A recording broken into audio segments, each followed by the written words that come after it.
To use the new Webasto aircon unit, first thing you want to do is turn it on with the remote. And then what you see on the unit is the temperature that it currently is set to. If you want to change the temperature, you just want to use the arrows.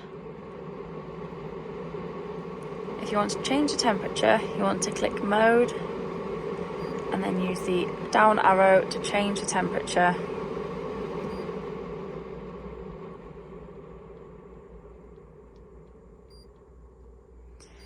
So 16 is the lowest it will go to, and that is really cold.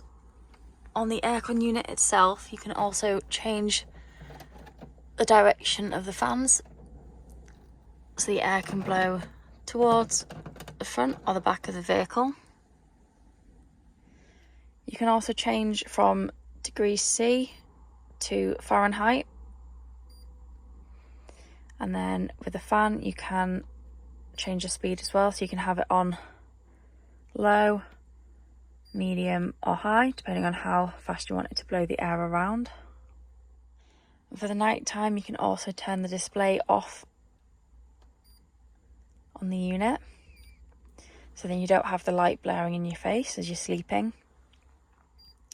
And then you can also set timers, hours, minutes, so you can have it going on and off depending on what your schedule is. And then to turn it off, you just click the off button again